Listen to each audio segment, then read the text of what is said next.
tá? Então já mostrei aqui a receita, né?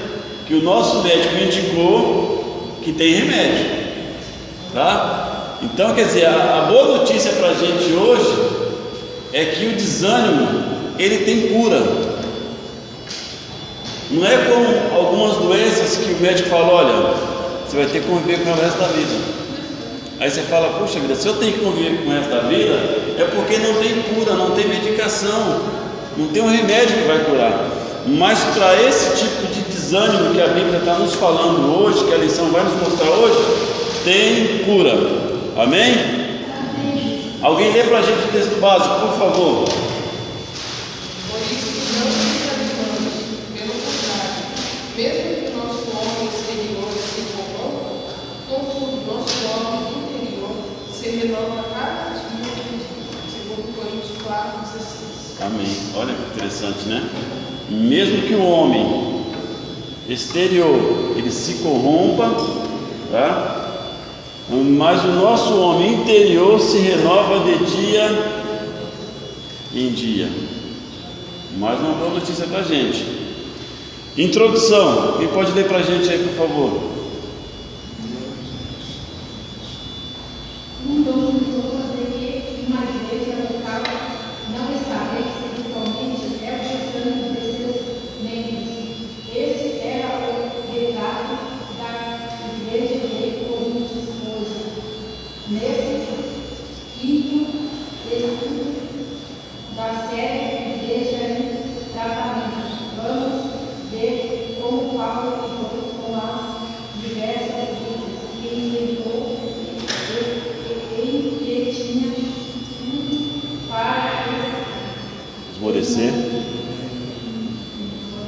Esmorecer, mas mesmo assim encontrou razões para continuar a caminhar com ânimo.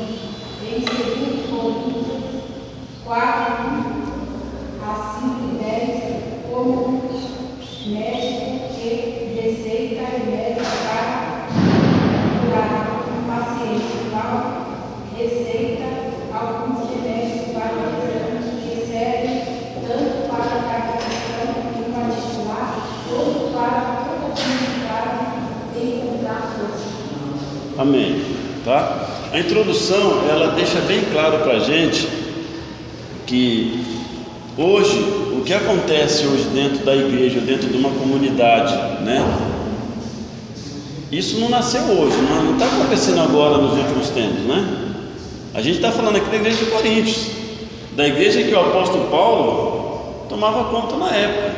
Então, se acontecia lá, aí olha para os nossos dias de hoje, né?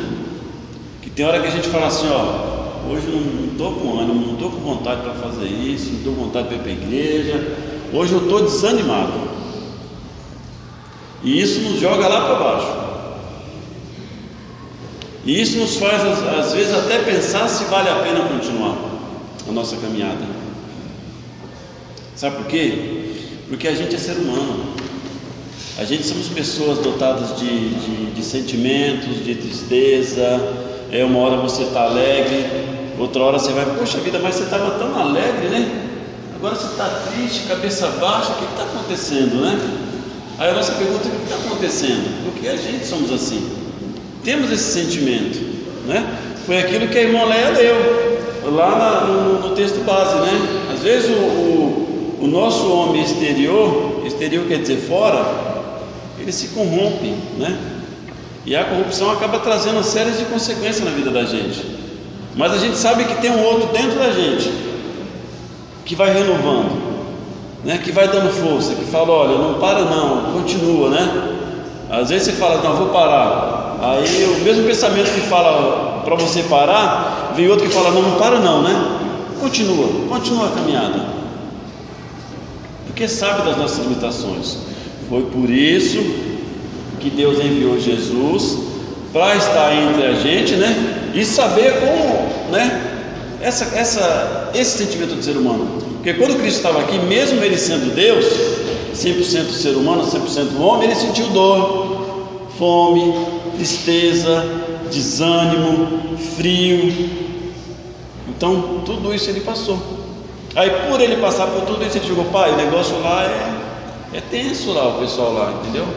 Eles passam muito isso aqui que eu senti na pele e que eles passam. Mas não tira eles de lá não, tá? Só ajuda eles a vencer.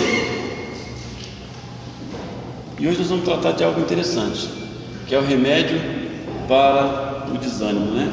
Se alguém chegar na farmácia e falar assim: você tem remédio aí para desânimo? O que o farmacêutico vai fazer? Vai falar para a gente? O remédio do exame? Não, para desânimo não.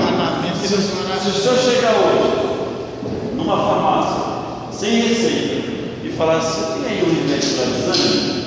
O que o farmacêutico vai falar para o senhor? Olha, desânimo é pressão baixa, né? Vai dar uma vitamina para fortalecer. Tem que ser uma vitamina. Ele pode até perguntar, né? Mas o senhor tem uma receita? O médico, né? Tem uma receita específica, né? Que tipo de remédio que o senhor quer para desânimo? Porque até então a gente não encontra isso na farmácia. Remédio para desânimo. Agora, Alguém já comprou aqui? Você pode ser que eu esteja enganado. Já comprou, não é, irmão? Remédio para desânimo? Ninguém nunca comprou um remédio para desânimo? Quer dizer, eu nunca vi. Talvez alguém possa ter, de repente, inventado, né? Alguém criou, né, Diácono? Ou algum laboratório, né? Que a gente não conhece ainda, deve ter lá na prateleira remédio para desânimo. Eu nunca comprei, tá? Nunca vi. Note bem, remédio para desânimo do corpo é uma coisa. Agora, desânimo de servir a Deus é falta de ânimo mesmo espiritual. Porque uma coisa acaba levando a outra, presbítero. É isso que a gente vai entender hoje, tá? Então ninguém aqui foi na farmácia comprar, né? Não? Amém. Mas segundo a Bíblia, segundo o apóstolo Paulo, tá? Tem cura para o desânimo, tem remédio. Nós vamos ver aqui a receita agora, tá? E aí vai nos ajudar a sair daqui hoje fortalecido, né? Às vezes a gente vem meio triste, desanimado por consequência do nosso dia a dia, da nossa vida, de muitas coisas que acontecem. A gente tem isso, e isso acaba mexendo com a nossa estrutura física. Foi aquilo que eu falei: nós somos seres humanos, somos pessoas, tá? E dentro dessa pessoa acontecem muitas coisas e que nós precisamos entender hoje, tá? Precisamos aí, né, dar uma injeção de ânimo e falar: opa, o negócio vai dar certo, não é? Fala: vai dar certo, e vamos embora, e vamos conseguir. Pode falar, Diácono.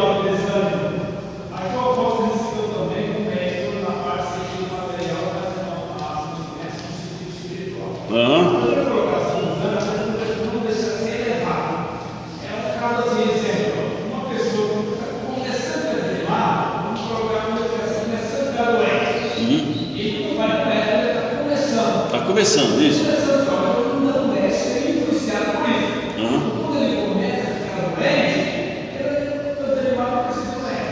Mas quando a doença grava mesmo, ele não vai mesmo porque ela não tem conseguir. Tem que ter alguém para dar. Então, o começo do episódio não vai. Quando ele não vai dele, ele não pode mais, ele não pode dela. O que eu quero dizer isso é no sentido espiritual, quando ele chega na farmácia, no médico, primeiro ele chega lá. Em segundo lugar, o médico tem essa parte externa. Em segunda colocação, o médico vai receitar o medicamento e vai ingerir esse medicamento daquela parte interna. Se você é nosso Deus, você está começando a perder mais, não deixe de ser levado. Hoje eu quero para a igreja que eu faço. Não, agora eu não vou. Quando você vai ser mais.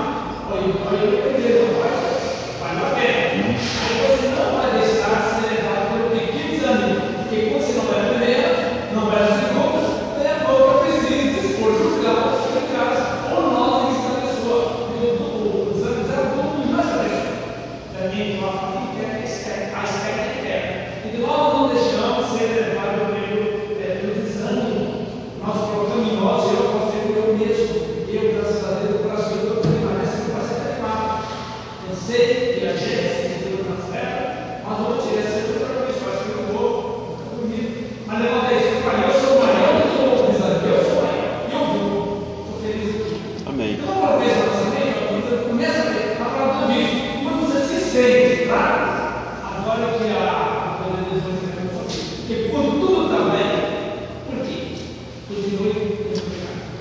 A colocação do diácono foi mais ou menos em sentido da prevenção, não é isso?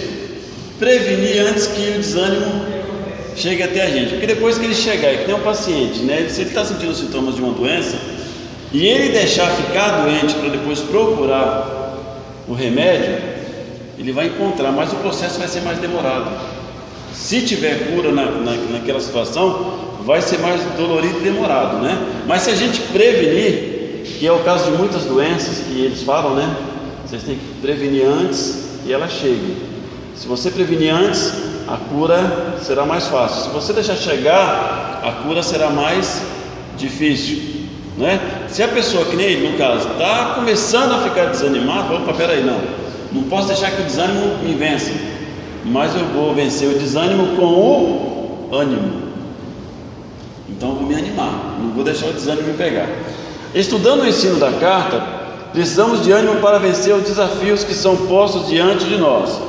Na jornada cristã, ele gera algo em nós que nos faz levantar e agir na vida.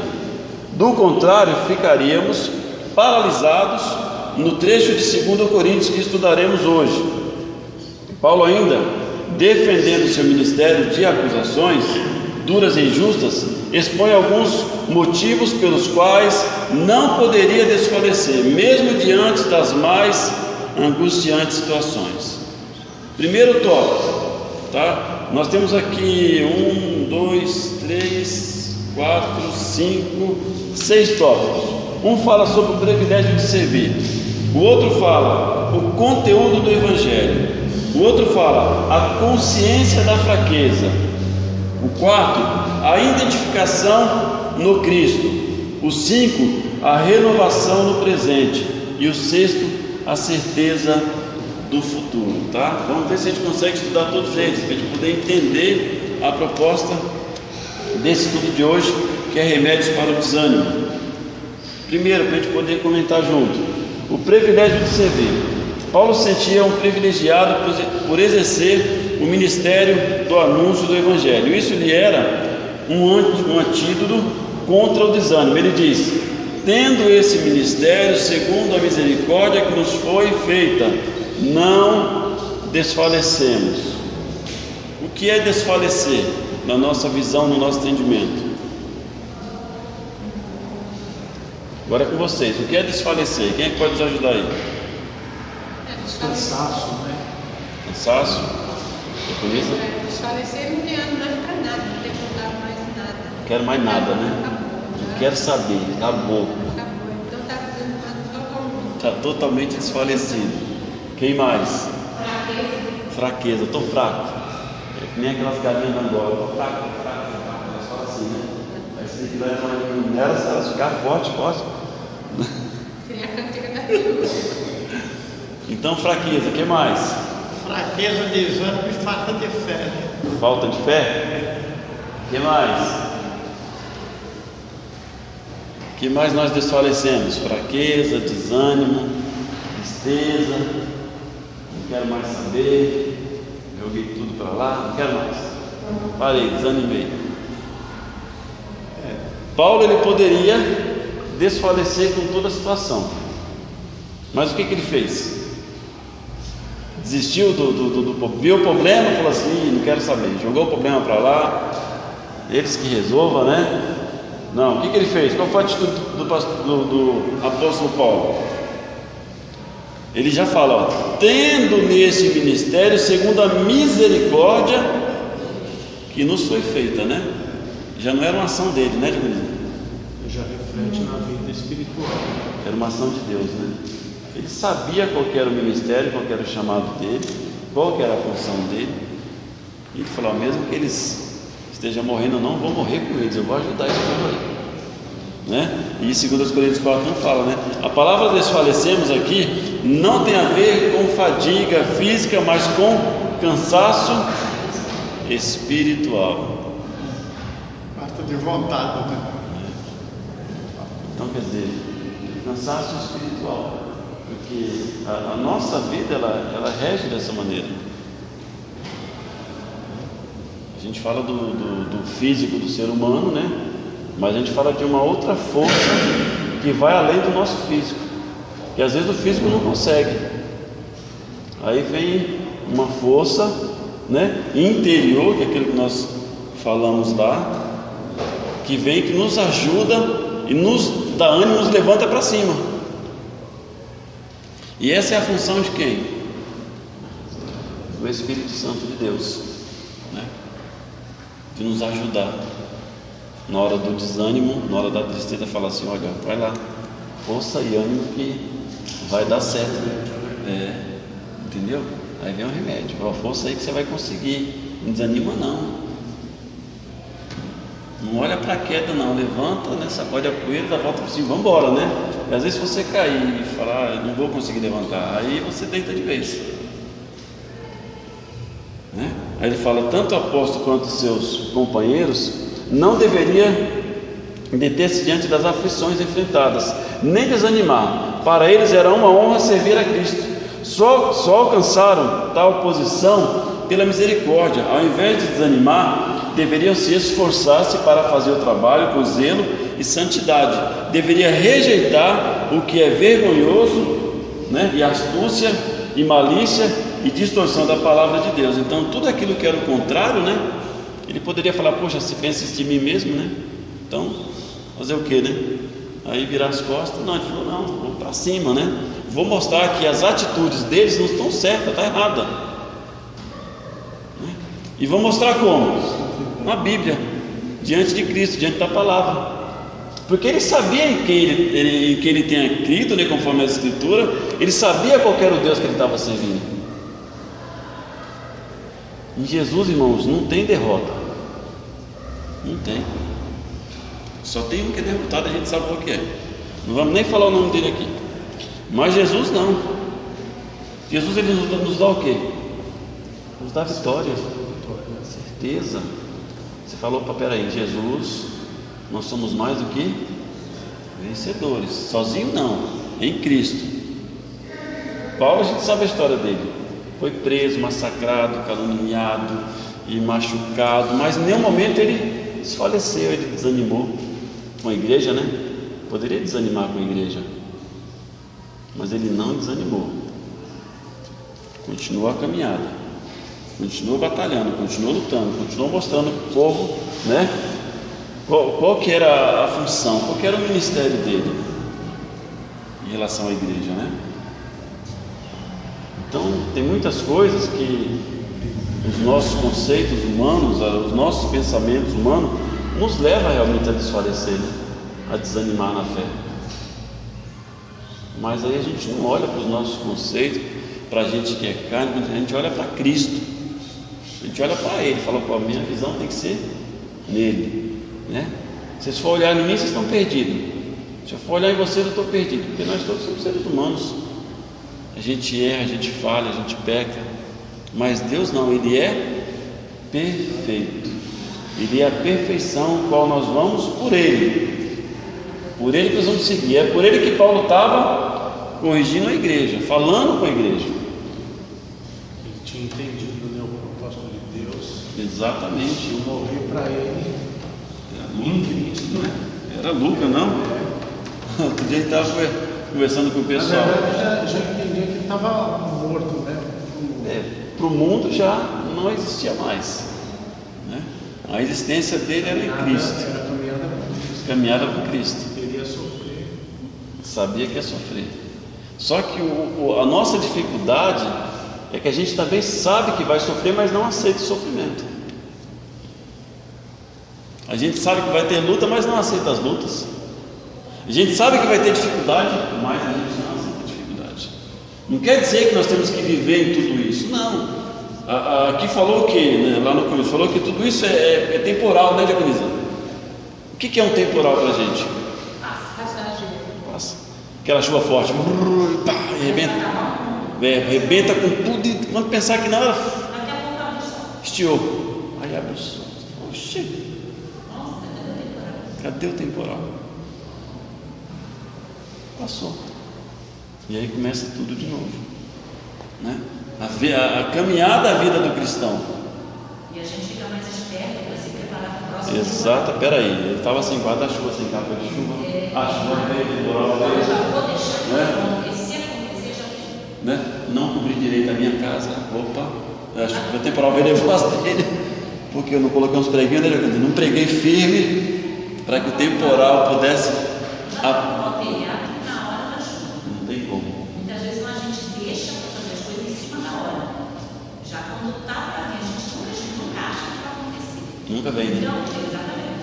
Então a gente deixa para consertar a calha, para consertar as coisas da nossa casa, tudo em cima da hora. Ou seja, a gente deixa para orar, para consagrar, para se preparar espiritualmente, só na hora da batalha. Corre, pegar um banho, fazer isso, fazer aquilo. Vamos pro jardim, né? Eu sempre falo assim, vamos pro jardim. Oração, Olha lá, o Tiago diz ali, vamos pro jardim. Pega as irmãs. a gente tem que estar já fazendo, tem que ser já um estilo de vida nosso. Para quando chegar nesse momento, nada nos abalar, nós estamos firmes. Exatamente. E já estamos preparados. Estamos preparados, exatamente. A gente olha assim, ó. Exemplo, tá? Fechado aqui, ó. Não entra com a... Mas faz de conta que está aberto, tá? Eu estou olhando para o vizinho, tá? Eu nunca penso que vai acontecer comigo. Né? Acontece com o vizinho, eu sei que está acontecendo no vizinho, olha para o outro lado, aconteceu com o outro irmão, o outro e o outro. Mas com a gente parece que nunca vai acontecer. E na hora que vem, a gente não está preparado para receber. E a palavra diz que a gente tem que estar alerta, vigiar e orar. Né? Jesus ia para o monte orar, falava com os discípulos, né? Ó, vocês ficam orando aí que eu estou orando lá. Sim, eles dormiam. Quando ele voltar, está todo mundo num sono pesado. E aí a gente está orando, eles estamos espíritos, espírito. Ele fala, vigiar, né? Amém, irmãos? Alguma pergunta? Pergunta assim, porque todos nós, a palavra de Deus diz que nós somos ministros da palavra de Deus. E todos vocês, atualmente, o pregador que ensinou a palavra, vocês sabem que cada um de nós é um ministro de Deus. Se você for pregador aqui hoje, na hora, você sabe lá no serviço, se você é um ministro da palavra de Deus, alguém vai fazer pergunta e você não vai responder tudo, você está preparado para isso. Se você está preparado para isso, também tem que estar preparado para o nosso Deus falou, e nós devemos preparar para quê? Qual é a situação minha que eu estou desenhando? Você tem incluso nesse que eu vou superar rapidamente, para que não tenha mais essa parte da nossa lição? Você está preparado para isso? Olha bem, nas aflições, nas necessidades, nas angústias, nos açoites, nas prisões, nos tumultos, nos trabalhos, nas vigílias, nos jejuns, na pureza, na ciência, na longanimidade, na benignidade, no Espírito Santo, no amor, não fingido, na palavra da verdade, no poder de Deus, pelas armas da justiça, direita e esquerda, por honra e por desonra, por infame e por bom, como enganadores e sendo verdadeiros, como desconhecidos, mas sendo bem conhecidos, como morrendo e eis que vivemos, como castigados e não mortos, como conquistados, mas sempre alegres, como pobres, mas enriquecidos a muitos, como nada temos e possuindo tudo. Porventura você está incluso num desses desânimos? Você está dentro dessa situação? Você está preparado para enfrentar tudo isso? Hoje você não está, mas você também é assim. Porventura, vier esse dia, você está pronto para isso? Então, o nosso pastor está dando as recomendações. Muita gente passa por isso e cada ser humano, porque não está preparado, mas lembra, a palavra de Deus diz que eu sou isso de Deus. Você também é. Você está divisando a palavra por aqui, onde você estiver. Deus, você é o Deus do Espírito Santo de Deus, você é o Espírito de Deus. Amém. Então, o primeiro remédio, irmãos, que a gente tem é o privilégio de servir a Deus. Né?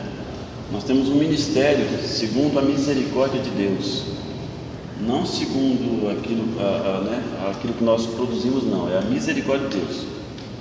Tá? Agora, o segundo conteúdo do Evangelho, o outro remédio contra o desânimo, está na compreensão do Evangelho. O texto diz que Deus resplandeceu em nosso coração para a iluminação do conhecimento da glória de Deus na face de Cristo. Antes o apóstolo diz que Satanás, o Deus desse século, cegou a compreensão dos incrédulos, porém a Paulo e seus companheiros brilhou a luz do conhecimento de Deus por meio de Jesus. cegou aqueles que não tinham conhecimento e que não tinham o brilho de Jesus. Mas aqueles que tinham conhecimento e o brilho de Jesus, eles não ficaram cegos, continuou brilhando, vendo, não é? A gente não pode deixar hoje que o inimigo venha cegar o nosso entendimento, venha tirar daquilo aquilo que Cristo colocou, que é o brilho da luz de Cristo na nossa visão, naquilo que a gente vê, naquilo que a gente consegue enxergar. Não ver aquilo que é visível, que a gente pode tocar, mas ver aquilo que é espiritual. Porque o que a gente vê, isso às vezes nos desanima, nos traz tristeza, mas aquilo que é espiritual não, pelo contrário, né? Produz a gente frutos, né?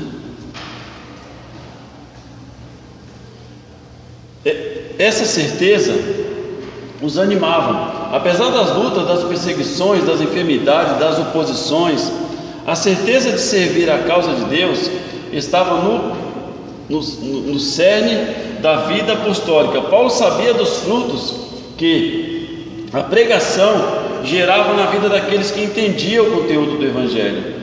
E ele diz: pois não nos pregamos a nós mesmos, mas a Jesus Cristo o Senhor. Paulo, ele não pregava a vida dele, ele não pregava o sofrimento dele, ele não pregava o doutorado dele, ele não pregava o conhecimento dele, mas ele pregava quem? Cristo. Jesus Cristo. E isso animava cada vez mais. Quanto mais ele recebia uma pancada, uma pedrada, uma paulada, ele se animava, porque ele sabia: estou sofrendo por aquele que já sofreu por mim, por aquele que deu a vida por mim, vale a pena. E ele continuava, e não tinha tristeza não tinha desânimo, não tinha temporal, não tinha chuva, não tinha nada que abalasse a fé dele. E hoje qualquer coisa abala a nossa fé, nos traz tristeza, a gente quer se arrepender de servir a Jesus, a gente quer sair do propósito, a gente quer sair do caminho, porque a gente acha que não está conseguindo mais, acha que está muito pesado. Aí Jesus fala o quê? Sobre o nosso fardo e fardo dele.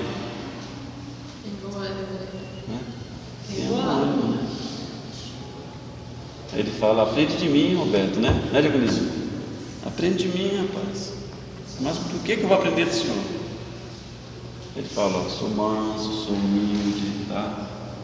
Né? Deixa o seu fardo aí, porque o meu fardo, você está achando que o seu está pesado, né? O meu é leve, você não vai sentir peso. E muitas das vezes a gente acha que servir Jesus é um peso, né? Parece que o fardo está pesado, né? Porque a gente se depara com muitas situações adversas. Vocês já notaram que quando os discípulos andavam com Jesus, tudo o que acontecia na vida do discípulo era tudo o contrário? Nada era a favor. Se andava de barco, o vento era a favor ou era o contrário? O vento era o contrário. Era o contrário, né? Se tinha uma situação que precisava ser favorável, era o contrário. Nada era a favor, né? Outro dia eu estava conversando na nossa vida, na vida do cristão, uma coisa que tem com abundância é tempestade, né? Como tem tempestade na nossa vida, né? Fala sério. Parece que vem uma, passou aquela, já tem outra já batendo na porta, que estou chegando, hein?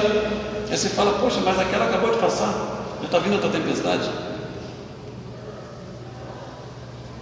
Aí Jesus fala: calma, gente, que isso aí é temporal, isso é passageiro, tá? Ela vem e passa, vem e passa. Mas quando a gente está dentro dela, parece que não vai passar. Aí é difícil, né? Nunca mais você vai sair dela. E é isso que causa mais desânimo. Porque você imagina que é tão forte, é tão terrível, você está tão despreparado, que você acha que você não vai conseguir. Não vai conseguir. Aí é onde precisamos clamar ao Senhor, para que Ele nos pegue pelas mãos e nos ajude, nos fortaleça. E é contagiante, hein? Verdade. O desânimo. E acaba pegando no outro. De repente você espera que alguém vá lá te levar uma palavra de ânimo e fala: é verdade. Já tive assim que nem você. Isso é terrível. Aí acaba indo junto, né, das mãos, né? Aí começa lá a mulher do que passou. Entendeu? Começa. Parece que aquele que foi tentar te animar, te desanimou mais ainda. Você fala, puxa vida, é assim mesmo, né? Não se preocupe, eu passei também. Mas olha, Deus deu vitória, é diferente, né? Não é? Se vai lá alguém falar, ei, pai, isso aqui ó, passou ontem comigo, mas hoje não, hoje eu tô. Entendeu? Mudou a situação, mudou o quadro. Ela só passou. Essa sim é a palavra certa. Muitas vezes a gente esquece que Deus trabalha no silêncio. Você sempre ouviu. Se a gente ouve, a gente acha que Deus não está trabalhando. Deus quer ver aonde está a nossa atenção. E isso que é difícil. E a gente não toma cuidado com a ventania dessa tempestade. A gente balança para lá de estar. Mas creio que o Senhor não permite que nós caímos. Nós balançamos, nós não caímos. É que nem quando a gente fala aqui. Mas é que é no outro texto, né? Que ele fala que atribulados. Aqui, ó. Pode falar. Posso ler? Pode ler. Aqui, atribulados, pressionados por todos os lados, mas não sem saída, perplexos, tendo dúvidas, mas não afundados em perplexidades, perseguidos como fugitivos, mas não sem Deus, abatidos como os moradores, derrubados no chão, mas sempre se levantando, mesmo na fraqueza, Deus nos fortaleceu. Quer dizer que Deus nunca nos abandonou. A gente passa uma tribulação terrível, mas Deus mostra que Ele é conosco. Só que, como Deus mostrava para Paulo que estava chovendo, quando abriu a visão dele, não abriu dos incrédulos, né? Deus também nos mostra que está conosco. Todo Só tempo. que a gente tem que ter sempre essa visão. Todo tempo, né? Havia dois momentos ali em que a Bíblia nos mostra, em que o discípulo passou por tempestade. Um dos momentos, eles não estavam com Jesus no barco, estava sozinho. No outro, eles estavam com Jesus no barco. Um ele estava sem e outros com. Quando estava sem, a situação ficou difícil, né? Vai morrer, vai virar um negócio. Aí daqui a pouco aparece um homem andando na água, é um fantasma para completar. Se não bastasse a tempestade, também é um fantasma para assustar a gente, né? Quando Jesus subiu ao céu e deixou os discípulos, eles acharam, é o fim, agora Jesus subiu. Acabou, todo mundo se escondeu. O Espírito Santo está mostrando. Sempre. Muitas vezes a gente, Deus permite que a gente faça essas coisas, até para a gente aprender, muitas vezes lá na frente, para ajudar alguém, sempre tem um propósito, essas tempestades que vêm. Sempre tem. Para a gente nos fortalecer, criar a casca grossa, ficar mais fortalecido, ajudar uma pessoa lá no futuro, né? Deus às vezes está nos preparando para ajudar alguém que vai passar por uma coisa muito terrível. Então, em tudo, a gente lê aquele versículo que diz assim, que tudo coopera para o bem daquele que ama o Senhor. Verdade. Né? Então, tudo, sempre, por pior que seja a situação, como é difícil, a gente, na situação, entender isso. Mas nós temos que ter essa visão que, por mais difícil que seja, é o melhor de Deus para a nossa vida. Porque se a gente parar para imaginar o pior de Deus, o pior que seja a situação, e Deus vai quebrando aquela situação para deixar apenas aquilo que a gente suporta. Né? E Ele nos dá esse suporte também. Ele está conosco em todos os momentos, como a irmã Léa acabou de ler. Então, isso daqui já é um ânimo para nós. Eu já estou ficando animada. Já estou. Essa leitura, só que eu já estou animada.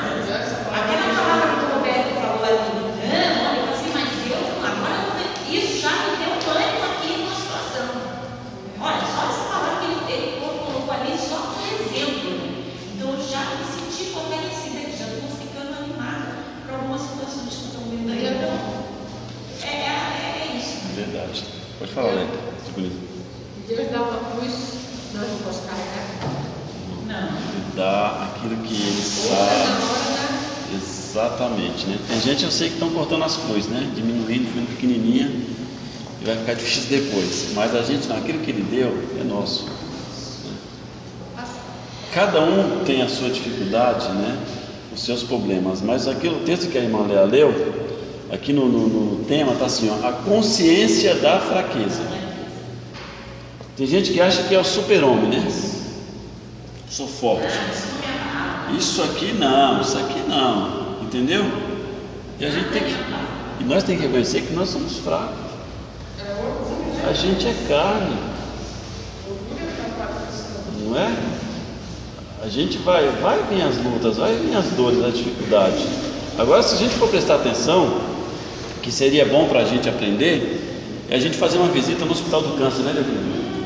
Entrar lá um dia lá e ver aquele pessoal que não tem perspectiva de vida. E o médico falou assim, ó, tá aqui, esse aqui é 2 meses, esse é 3, aquele é 4, esse aqui, ó, da manhã não passa. Entendeu? Então, quer dizer, não tem perspectiva de vida para eles.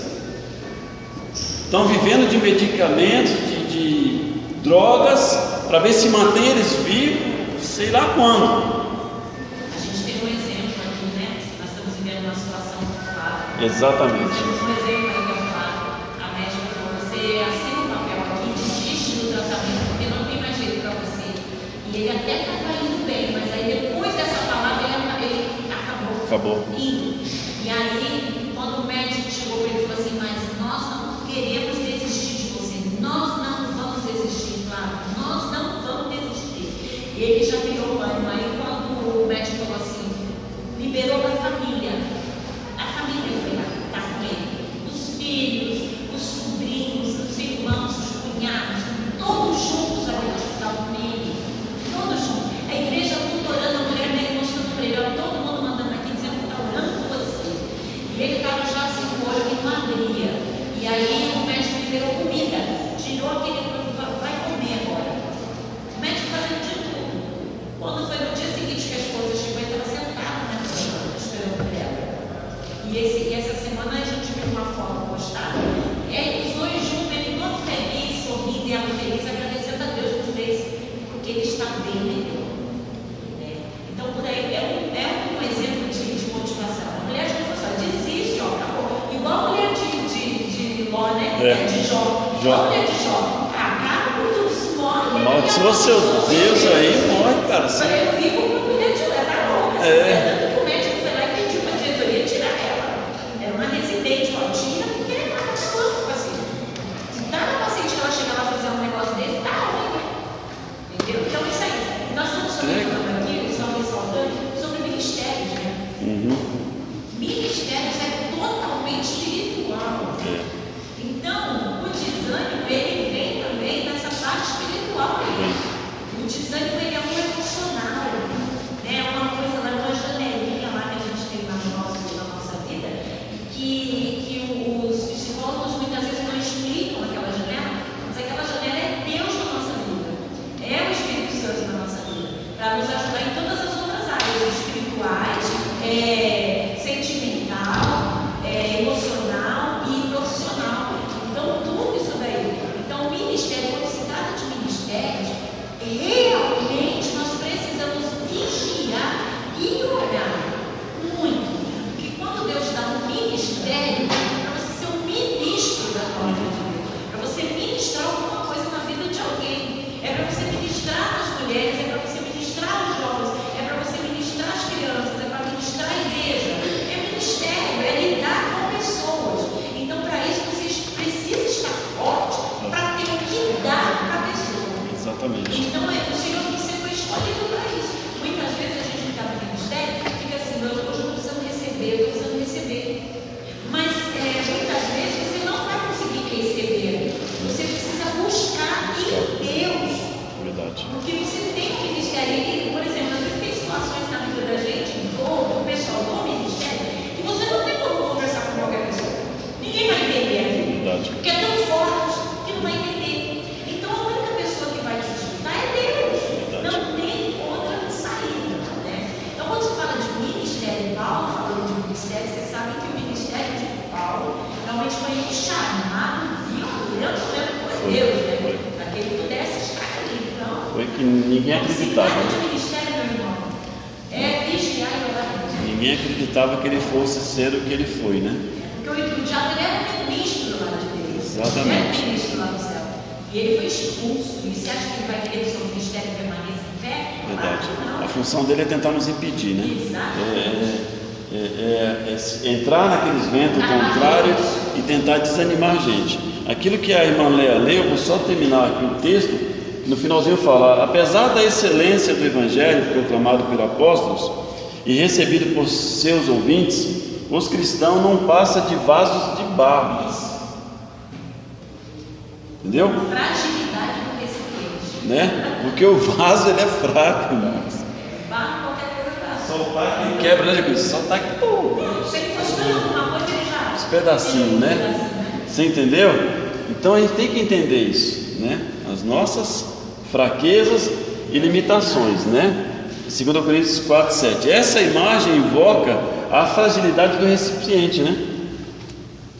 Em que foi depositado o precioso Evangelho, mostrando que todo o poder da salvação é somente de Deus. Essa consciência de nossa fraqueza nos leva a uma constante dependência do Pai. É isso que Deus quer. Deus não fez ninguém forte, fez frágil. Porque se eu reconhecer que eu sou frágil, eu tenho que reconhecer que eu sou dependente. Mas dependente do quê? Das minhas fraquezas, das minhas dores, das minhas lutas? Não. Dependente de Deus. Reconhecendo que Ele é maior, que Ele é soberano, que nele, né, nós temos força. Jesus fala: ó, eu venci o mundo. Mas Ele não fala assim: vocês sozinhos vão vencer também, né? Ele fala: ó, vocês em mim vão vencer. Porque eu sei da fraqueza de vocês. Passei por aqui, gente, né? Senti fome, sede, frio, e no momento precisava de um agasalho porque estava com frio. Perdi um amigo, chorei também porque perdi um amigo. Sei de todas as fraquezas de vocês. Só que em Cristo, Você pode todas as coisas. pode todas as coisas, né? Em Cristo somos mais que vencedores. Em Cristo, sozinho. Porque é a minha experiência, é a minha sabedoria humana, porque ele não vai. tem a faculdade, Não vai nada disso. Pode colocar tudo na caixinha e guardar, né? Então, quer dizer, é um exemplo que nós, povo de Deus, somos dependentes do Pai, reconhecendo a grandeza dele, a soberania dele, e caminhar conforme ele nos mostra o caminho. E quando reconhecemos, é sinal que nos humilhamos. Exatamente. Então, humilhar-nos diante da potente mão de Deus, né? Nós nos humilhamos diante do Senhor, da potente mão dele, e Ele nos fortalecerá, e Ele nos fará sobressair. Né? Eu lembrei até daquele texto de 2 Crônicas 7, né? Versículo 14, 15, 16, que fala: se o meu povo te chama pelo meu nome, né? A gente chama pelo nome de Deus, chama ou não chama? Mas às vezes não se humilha. Não se humilha. Não reconhece isso, não reconhece. A gente só chama: ai meu Deus, meu Deus. Exatamente, é se humilhar, falar: Senhor, sou nada, sou pozinho, sou só poeirinha aqui, uma poeirinha no banco aqui, é reconhecendo que nós não somos nada mesmo.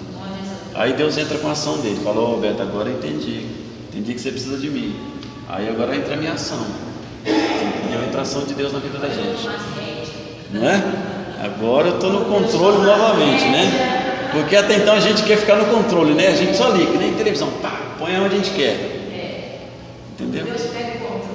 Aí fala: Senhor, toma aqui o controle, agora é o Senhor que vai controlar, não sou mais eu, né? Foi o que o Paulo falou: eu já não vivo mais eu, Cristo vive em mim, né? Quando ele falou isso, é eu reconhecer, é você reconhecer que realmente Cristo vive em mim. Se Cristo vive em mim, as minhas atitudes mudam, a minha maneira de viver muda, a minha maneira de falar com o meu irmão, com o meu próximo muda tudo isso. Reconhecer. E aí, ó, você pode dar um chute no desânimo. Acabou com ele. A identidade no Cristo, depois de constatar tantas situações complexas a que os cristãos são expostos, o apóstolo as associa ao morrer de Jesus, que está lá em 2 Coríntios 4,10. Esta expressão forte identifica a experiência de sofrer fisicamente pelo Senhor, de ser participante dos seus sofrimentos. Descreve a identificação do corpo com aquele que é a sua cabeça. O sofrer por Cristo espanta o desânimo quando é visto como compartilhar do projeto de Deus. Paulo e seus companheiros sofriam pelo Evangelho. para que a vida de Jesus se manifestasse na igreja. Além disso, segundo Paulo, se tomamos parte de sua morte, também tomamos parte de sua ressurreição. Ele vê nisso motivação, né? Vai morrer. É que nem uma historinha da mulher: pastor, ora comigo que eu estou com câncer e vou morrer. Aí ele falou: eu não estou com câncer e vou morrer também. Ela falou: pastor, que é isso? Aí ele falou: hoje no trânsito de São Paulo morreu um monte de motoqueiro, não estava com câncer. Morreu ou não morreu? Morreu. Por que ele está falando isso? Porque a gente tem que entender que a nossa vida, ao morrer com Cristo, é lucro, é esperança de vida eterna. O ruim é uma pessoa morrer lá fora sem conhecimento da palavra e sem morrer sem Cristo. Ou então um familiar nosso que morreu e não conheceu Jesus. Aí a gente fica: poxa vida, será que vai ser salvo? A gente não sabe, porque morreu sem Cristo, morreu sem ouvir a palavra. Agora nós temos que entender que Jesus, Ele está com a gente no sofrimento, na alegria, em todo momento Ele está com a gente. E nós também temos que estar com Ele, porque a gente só está com Ele no momento de alegria, né? Está tudo bom? Ou então quando está desesperado, não tem mais o que fazer. Aí a gente pode perder. A corda já está aqui, alguém vai empurrar o bom que você ser enforcado. Eu lembro de Jesus. A renovação no presente. Na sequência do texto, nos versículos 16 a 18 de 2 Coríntios 4, Paulo ele aponta a renovação espiritual como mais um remédio que não nos deixa desanimar. Ele diz: mesmo que o nosso homem exterior se corrompa, contudo o nosso homem interior se renova de dia em dia. Jesus falou: eu vou, mas vocês não vão ficar sozinhos não, tá? Vou mandar alguém aí, e alguém bom, hein? Que vai ajudar vocês na consciência, nos pensamentos errados, na dificuldade, vai lembrar vocês. Então o Espírito Santo está em todo o tempo trabalhando na nossa vida, nos ajudando, nos fortalecendo, não deixando